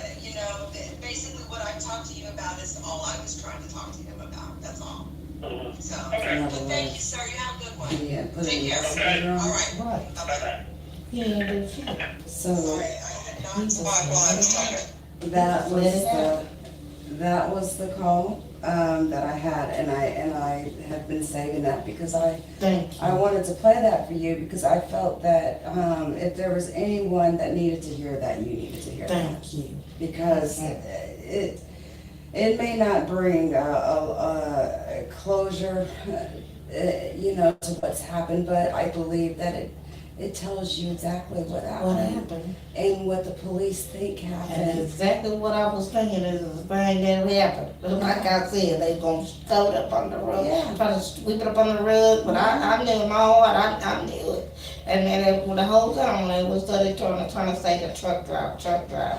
And see, the thing about that is in that 2013 lawsuit that I was referring to, when Shannon and Ryan Crostley sued Lamar County for wrongful defamation, wrongful imprisonment, and malicious prosecution. But they got awarded though, didn't they? No, they lost. Oh, okay. And denial of their civil rights or something of that effect. A lot of people had to be deposed for this lawsuit, including Shannon Finley's wife at the time, who admitted that Shannon had told her that he killed Brandon. There was about 4 other friends that Shannon and Ryan had admitted to this happening to. Right.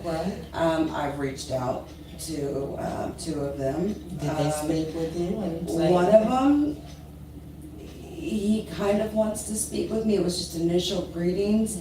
He's afraid to talk, and he's afraid. I don't know if it's because he's afraid of Shannon or if he's afraid of how he would be perceived. I'm not sure which one, but I'm not done with him yet. Probably scared to say anything because he thinks I'm gonna have to him next. Yeah, because he is one of the ones that is mainly listed as someone who has had a lot of confrontation with Shannon. Right. So he was a perfect person for me to reach out to. Okay. So I'm not done with him yet, and I'll keep reaching out. Okay. Because, there comes a time we gotta let stuff off our conscience. That's true. We gotta let this stuff go. Right. What are you holding on to it for? Right. What does he benefit you? He's in prison. Right. So that's, I really hope he will talk to me, and so I'm just giving him a little time. It's been about maybe 5 or 6 days since we last talked on Facebook. Right. And I'll reach out to him again soon, and Okay. just, you just have to approach it in different ways, and I'm gonna have to approach him in a soft way. Okay. But, I had been calling them all week, and, and had been talking to Brenda every day. Right. And calling them, and she would help me, guide me on who to call. Right. And when I finally got him to talk to me, when he said off the record, I knew he was about to tell me something. Right.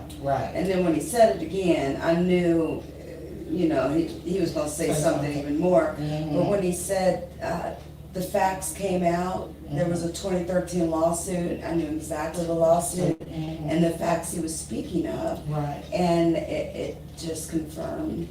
Everything. Yeah, Right. exactly. That's how crooked they really are. And it's lazy to me, and I don't even see why they would be elected or in those positions if you've got evidence, DNA, medical exam, autopsy reports, all this evidence, Right. and you can't try a man that's been convicted of multiple felonies and murder before. Right. You can't try when He should have never been let out from No. when he killed Mark Sneed. He should have never been freed. I thought about Mark Sneed and his family. I don't know who Right. they are. They Are need black, justice. white, or? They white. Okay. They needed justice too. I mean, either way you look at it, it's still not white. Okay, you done took out one white and one black. Yeah. Okay. Yeah. So something has to be done about this. I mean, 'cause Exactly. they should never be able to walk around free No. no more. And the unfortunate thing is Shannon's still young, Yes. and it's 17 years. He could get out on He'll be out on parole. I mean, so the goal is to put some pressure. It's time to apply some serious pressure. Yes. I know the White House, I know Obama did. He said if you could get so many signatures at the White House, he would make that action or request happen. We're gonna look into that. I know Brenda knows a lot Somebody about gotta petitions. Get some people to sign a petition, but then Oh, just we like will. I said, there's a bunch of people. But unfortunately, we have Trump now. Yeah, Yeah. so that may have Yeah. changed. One thing though which is actually a relief to hear Springer say that it happened the way we always said it did. Yeah. But on the other hand, it really makes me mad because Jeff Springer is one of the ones that's always getting somebody prosecuted for drugs. Drugs. A little bit with no evidence. So look at Keon Mitchell. Keon Mitchell. Right. He got life plus 5. Yeah, I heard about that. And you know whose testimony helped get that? Jeff Springer. Jeff Springer. So, and there was no evidence whatsoever other than somebody saying something. Right. But you have all of this evidence with Brandon and. Yes. Were we too loud? Huh? Were we too loud? No, Let me get you medicine. You want to wait? I can take it. We almost done. I'll take it in a few minutes. Okay. Okay, that's fine. Okay. Yeah, Yeah, but they had way more evidence regarding Brandon than they had with Keon. right. And so for Jeff Springer to say, I know he did it, but he never said it publicly. No. Never. Never. Because the sheriff doesn't want the NAACP back down, or the They They did, the Black NAACP Panther never Well, they did need come to down. Well, you know, he doesn't want any he doesn't want any publicization of this case again because of what happened last time. Well, they need to do Yeah. it. They need to do They it. do. They need to do it Yeah. big this time. Yeah, because, you know, you had the Chicago, we had everybody down, Newsweek, Newsweek, all of that. CNN, all of them were down here at Yeah. that time. But they need to put the pressure on, not only just for my child, but for Mark these, Sneed and everyone but else. for them, especially them 4 boys that got killed in that house. That I agree. Mark as well. Sneed's family, they never publicly Public said complained. nothing. Yeah, they didn't say anything. I've often wondered if I should reach out to them, but, you know, I don't know how they feel about things, and you don't know if they would be willing to talk, but you never know unless you ask. That's right. So I'm gonna, you know, send, if they have Facebook, I'm gonna reach out, but I don't know the mother or father's name or any Now family. that I But don't know neither. there can't be too many Sneeds in Lamar Right, County, right. so, somebody will know somebody. Yeah. Well, it's easy to find out the parent's name. All you gotta do is look up, the Lamar County cemetery records are online. You just look at the cemetery record and there, or find the grave. Let me see, yes. I can find it right See? Right, okay. She's gonna be credited on this Yeah, documentary but no, because without Brenda, I would not be able to do this documentary. Right.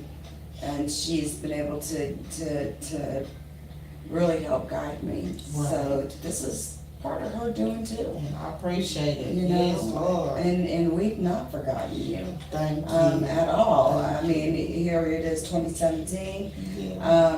And I remember that first video I did, I swear I spent 6 hours writing what I was gonna say. Now I'll just talk. Right. I'm more comfortable now, but, that case has always meant so much to me. And it did go out there with, you know, with Jesse Muhammad. And Right, we went right. out there and, you know, where it happened, and, you know, it's just, I always I've looked at pictures of you during that time, and, all you see is just your heart broken in your Right, face, you know? right. And, it just, it's really an honor to meet you, to be honest, and, to have your blessing to do this and to try to fight for justice for Brandon, although, you know, I didn't know him. Right. It's just, it has to, something has to be done, and if we have to figure out what government officials that we reach out to, Right. if we have to write a letter a day, Right. I don't care what we have to do, if we have to walk around and get people to sign something, I don't care. Right. We need this case prosecuted. Yes. They have more than enough evidence. Right. And I'm hoping they've not thrown it away or done something with it. That's my hope. You know what they did? That's my hope. What they say? We contacted, this has been a while back, of course, Toby Shook. Mm-hmm. Asked him, was it an open murder investigation? He said it was. Yes. But he said he had no records. He said they were in Lamar County. But when you had your civil trial, if you recall, both Gary Young and Bill Harris, he Right, was a judge now, he was an assistant DA, signed affidavits swearing that they had no records. No records, right. And you why tell me is how can that? they not have records? Why? And it's just like I said, they once everything died down, they felt like okay, it's over with, you know. And it's like, where would the But- records possibly go? I know Dallas County Somebody's has got records. records. Somebody Dallas got County somebody, does. yes, somebody got records. Yes. Yeah, and I and, say that ain't no records nowhere around because I know it's got to be. Dallas County has it, and I think Dallas County will probably be a good place to start to ask for that, because those 10 medical examiners signing that in the statements that I read, because I read the entire case law and the Right. findings, and they were absolutely disgusted at what had happened. And it was evident, not only in 10 of them signing it, which is unusual, but they each left statements about it, and that it was the worst thing they'd ever seen. And that murder, this is a homicide, clear-cut homicide, was the last part is said that. So you have no Well, what I'm gonna do is, copies of. no, but I'm going to reach out to the Dallas Medical Examiner's Office, because that's considered I have public. his autopsy. You You remember? got I you have got his the autopsy. Okay. So there may be those 10 signatures on that autopsy report, so we'll look at it and Okay. see, and that's a great start. We get those records, Mhm. and, you know, we start asking around, and there's plenty of people I talk to, because I do like investigative Yes, journalism, yes. especially on murder cases and Yes. things. And there's a lot of people that can provide direction on what to do. Who would you contact in a case where a county doesn't want to prosecute? And then at least the federal people could have picked up a violation of civil rights case or Right, something. Right. But nothing has been done, so it's just the beginning Okay. of trying to Right.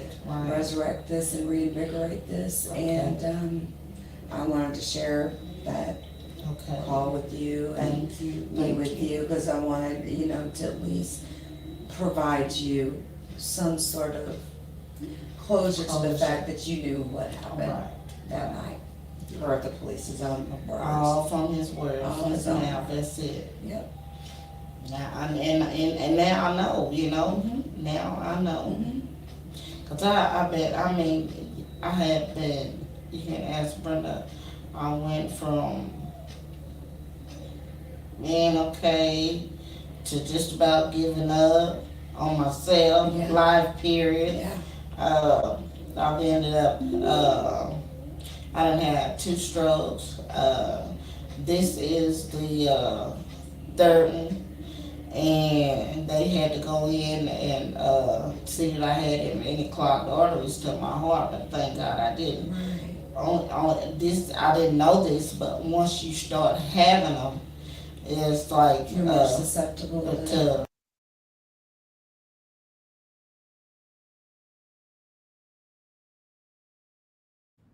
All right, everyone. So, listen, I know that that is a pretty long clip. I fully understand that.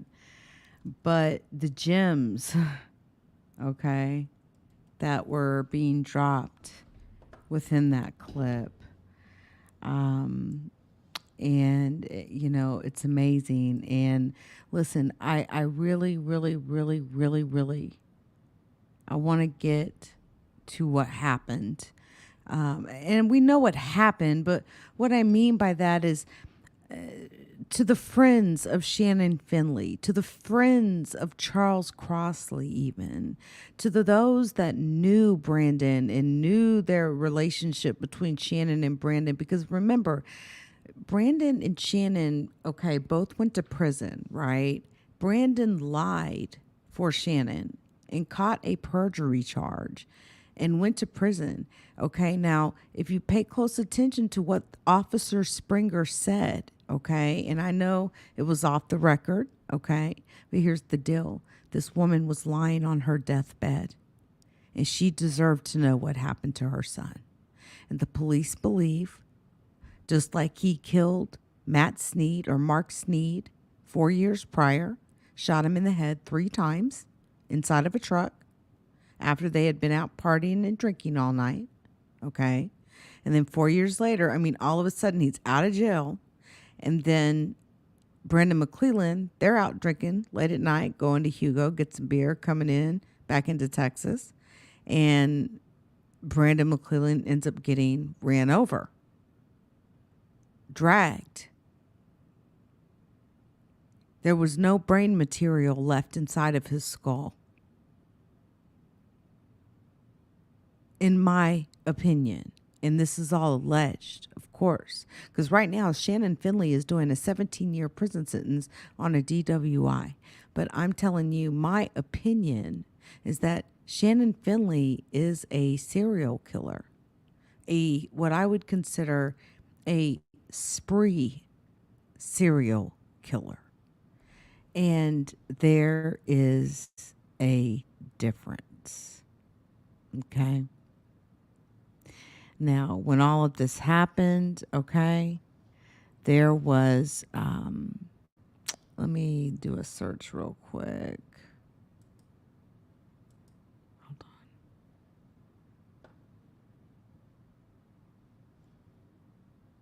Let's take a look and see what other YouTubers have out there. I see there's a few other YouTubers that have published on this. I'd love to connect with you all because I do have connections to people in the Brandon McClelland family, as well as with those that were intimately involved when this situation happened. But again, Mark Sneed is killed, shot in the head. And then 4 years later, Brandon McClelland ran over. Okay, now, spree killer, okay, a spree serial killer. It's a real thing, and I'd like to explain what a spree serial killer is. A spree killer is someone who commits a criminal act that involves 2 or more murders or homicides in a short time in multiple locations. The U.S. Bureau of Justice Statistics defines a spree killing as killings at 2 or more locations with almost no time break between murder. Now that's spree killings. What I'm talking about is a spree killer, someone who perpetrates murders on people. 4 years is not that long of a space of time, and we don't know what else, Shannon Finley may or may not have done during this time. But it was an honor, Dolly. It was an absolute honor to be able to, again, shout out to Brenda Cherry. Matter of fact, let me introduce you to Brenda. I know I've talked about her on this channel before. Brenda Cherry is an American activist. She does have a wiki. I'll bring that wiki up. She is an American civil rights activist out of Paris, Texas. She's the president and co-founder of Concerned Citizens for Racial Equality, a nonprofit civil rights organization located out in Paris, Texas. Founded in 2003, CCFRE co-sponsored events with the U.S. Department of Justice, Lone Star Legal Aid, and the American Civil Liberties Unit. Now, she grew up in Blossom, Texas. Okay. Some of the other, so this is really what I want to talk about is her activism. But Brenda grew up in Blossom. Her father, Zeb Reynolds, was a farmer. Her mother, Irene, was a domestic worker. She began school at T.G. Givens, which was then a segregated school in Paris, Texas. And I don't know if many of you know this, but oh, hi, Amy. Hi. Ryan is your cousin. Ryan meaning Charles? And so I don't know if many of you know this, but although desegregation was something that was, signed into law, Texas schools did not actually desegregate. Okay. There were still, my ex-husband, still was in segregated school in his early years. I believe elementary, basically. But there's people just a generation or two above me that blacks went to one school, whites went to the other, right? She had to be bused 10 miles to the school, even though there was a local school district in the town where she lived. After the schools were forced to integrate, she attended the formerly whites-only school in Blossom. Cherry graduated from Prairie Land High School in Pattonville, Texas. She went on to attend Paris Junior College and East Texas State University. Cherry worked as a licensed vocational nurse for 9 years before becoming a civil rights activist. Cherry has 2 daughters, Shansia Cherry and Tiffany Cherry, and one son, Rico Lewis, and they are all very, very nice people. Now, let's talk about Brenda's activism, okay? Okay, so back, let's talk about the schoolyard assault, okay? On October 23rd, 2003, 11-year-old black student was reportedly attacked by a principal at Crockett Middle School in Paris, Texas. The child was removed from the school, sent to a detention center. Brenda, along with a small group of people, including the child's mother and grandfather, staged a protest in front of the school. During the protest, the child was released from the detention center. Okay, now this event marked the beginning of several future protest demonstrations in town. Now, the case she is most, that she got on my radar, okay, I'm talking big time radar, was the case of Shaquanda Cotton. Now, Shaquanda Cotton, black student at Paris High School. I used to go to Paris High School. Matter of fact, I played band 2 years there, trumpet player and saxophone player here. A little bit of drums too, percussion. But man, we used to have the funnest times in the marching band in Paris, and I had solos and everything. But that's, again, Shaquanda was a student at Paris High School, right? And back on March 16th, 2006, Shaquanda was only 14 years old when this happened. She was arrested for allegedly shoving a school hall monitor. Now, Shaquanda had no prior criminal history. Not only was Shaquanda tried and sentenced, tried for this crime, she was sentenced to 7 years, okay, in the Texas Youth Commission. Now, listen to me very clearly. I need everyone that ever hears this live stream to understand something. In Red River County, Lamar County, Grayson County, other counties surrounding that, the smaller counties in Texas, okay? If you are black or Latino or you are darker than pale white, okay? I have seen so many people be literally thrown into the system and literally thrown away and like locked up, and the key literally is thrown away. Again, I have a classmate doing 99 years in prison right now for hitting a man with a vacuum cleaner. Okay. And I have seen these judges in these small counties give out 50, 60, 70, 80 years like they're giving out Snicker bars or some shit, okay? Shaquanda got 7 years in this Texas Youth Commission, okay? Now, but here's the thing. During the same exact time, this same judge in this case, Chuck Superville, sentenced a white 14-year-old girl who had a prior criminal history. Okay, so Shaquanda didn't even have a prior criminal history. This 14-year-old, same age, white girl had a prior criminal history to probation after committing the confirmed crime of arson. Okay, now writer Darwin Campbell with African American News and Issues broke the story, which garnered attention to Cotton's sentencing. After serving a year and 1 month in prison, the Chicago Tribune story written by Howard Witt, again, shout out to Howard Witt. Howard Witt has kept special attention on Paris, Texas, and we really do appreciate that, okay? And again, he writes for the Chicago Tribune, but his article led to the case getting national exposure. A large protest, then led by comedian Ricky Smiley, was held at the Lamar County Courthouse in Paris, Texas. Approximately 2 weeks after the Tribune article and protest, Shaquanda was released. Okay? Now, Brenda Cherry was then interviewed by the BBC regarding Shaquanda Cotton, and the case was included in a BBC documentary by United Kingdom reporter Julian O'Halloran. Now, this, there's Brenda, okay? That's Brenda with Shaquanda Cotton, Erica Badu, and Creola Cotton, okay? Now, you see the case here of Brandon McClelland, okay? We've been talking about that case for the last 2 hours. Obviously, she has been instrumental in this case, okay? Now, again, his body was found partially dismembered and mutilated approximately 17 miles from his home. The local newspaper, the Paris News, reported the death as a hit and run by an unknown truck.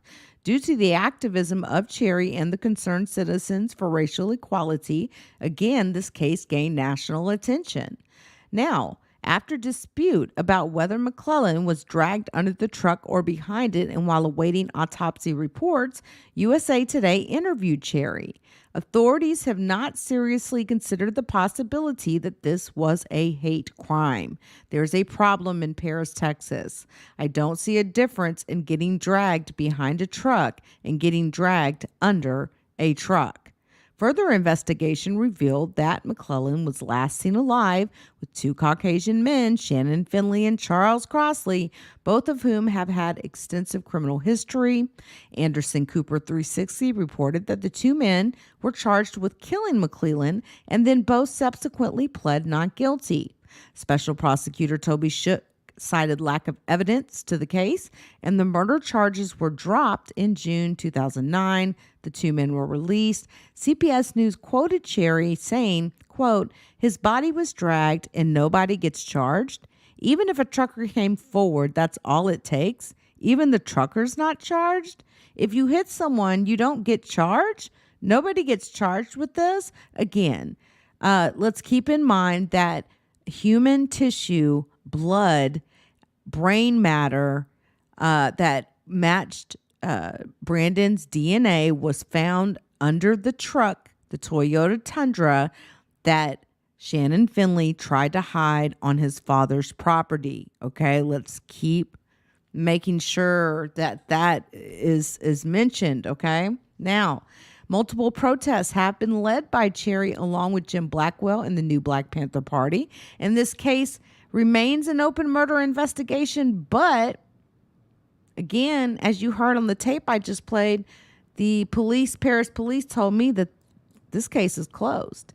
Now, this is a rally that was held for Brandon McClelland in Paris, Texas.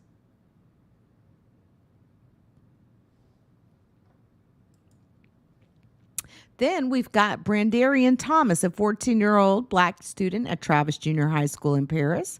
In June 2008, police handcuffed and arrested Thomas at his home for allegedly touching a female student's butt and crotch in class. He denied the accusations. Thomas's mother contacted Cherry, who convinced her to take the case to trial rather than to accept a plea deal. Okay.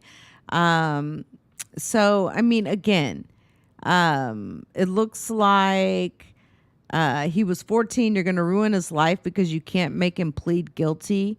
So again, look at this. I mean, the list goes on and on. Okay. Now here's another case that I've actually worked with Brenda on. This one here, with Turner Industry, but not the one in Louisiana, the one in Texas. We're talking about nooses being found in bathrooms. Okay.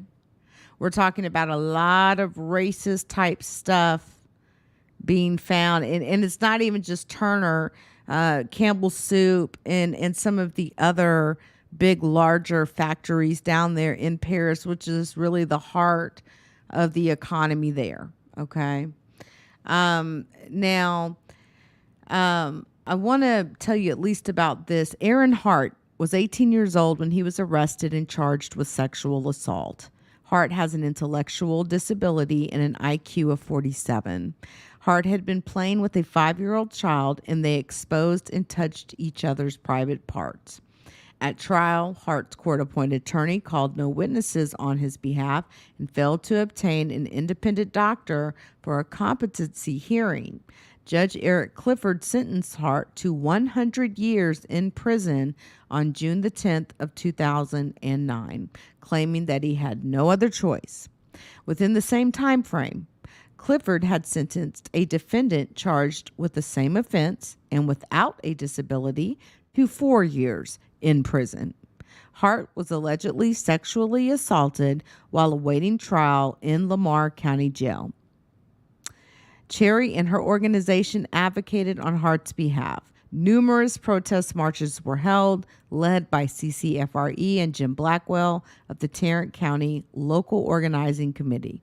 This case gained national attention. Quote, "This is just horrible," stated Cherry in a Los Angeles Times article after Judge Clifford made his ruling. How could the judge not take his mental ability into consideration?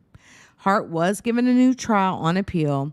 Hart ultimately accepted a plea deal and was sentenced to 10 years in prison, where he remains, down from 100 years.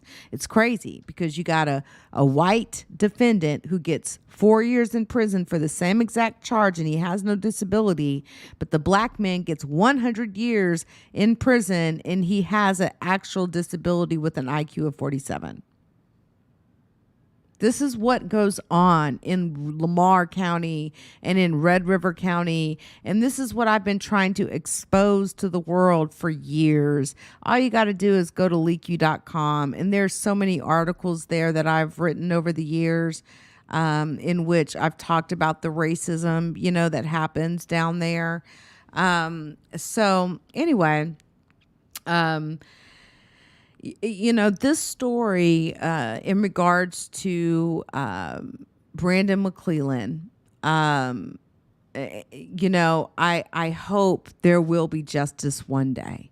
And I don't know if justice is going to come from mankind or if God will enact his justice, his form of justice / karma. So again, listen, I know we've been going for 2 hours and 15 minutes. I did not expect for this to go so long. So, what I'm going to do is I ain't promising tonight, but I will break this up into probably at least 3 different parts. And I will make some highlight reels as well from this particular video because there's just so much going on. And I also want to reinforce, if you have any information on the murder of Brandon McClelland or Shannon, or know Shannon, even if you just know Shannon Finley or Charles Crostley, and you can, talk to me anonymously, just about, just talk to me like, we met at a bus stop somewhere. I promise all tips and sources will stay confidential. And I will in no way out your identity. And so consider me like a priest, okay? With the curtain up, okay? I can't see you, you can't see me. But I also want to extend that out to the many unsolved murders that have happened in Lamar County. Last time I checked, there was over 30 unsolved murders in Lamar County from 2020 to 2021.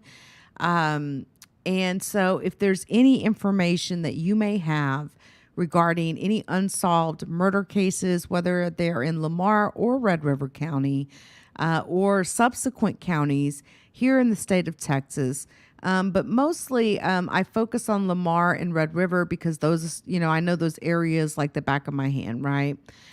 Please reach out to me. We can get the word out, and I do have the platform to do that. So again, I want to thank everybody who came through, to the platform today. And came to listen to the story. And I really do appreciate each and every one of you. Thank you so much to everyone in your comments. I really do appreciate it. Amy, if you're referring to Charles Ryan, please reach out. My email address, tips@leakyou.com. I do check the mailbox once per day. And, I really look forward. I hope to hear from some people. Also, if there's any case in which you have a family member or a friend who has went missing, or a murder case that is unsolved, and you have, and you want to bring that to the forefront, please reach out to tips@leakyou.com. Basically, I mean, we are sleuthers. Okay. We are a community of sleuthers. I retired the word sleuthettes because sleuther is a sleuther, whether you're male or female, right? We are a community of web sleuthers. We target crimes and investigation. We've been doing this for many, many years. My first Crimes and Justice blog was over 15 years ago, when it used to be just written form. And now I do all of my vlogging on video form.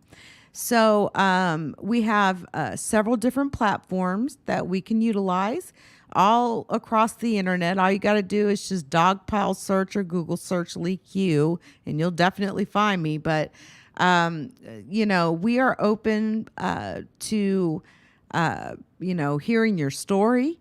And I just want to say thanks to all of my moderators. I want to also give a special shout out and thanks to everyone in the LeakYou community. There's a lot of you that come through, check regularly, hang out with me. I just want to say thank you guys. I appreciate you. You are the type of supporters that I enjoy, more so than the messiness, right? That comes with this thing called the internet. So anyway, again, thanks to everybody who came through. And again, when you get a chance, actually hold that thought for just 1 second. Let me check one thing really quick. Just want to check one thing really quick before Brandon we get Big Boy McClelland, CA, 1984-1985, September. All right, never mind. That was something else. Forgive me. All right, guys. Much love, everybody. I appreciate all of you, and y'all have a good day. Again, the tips@leakyou.com if you got any info that you want to send my way. Until next time.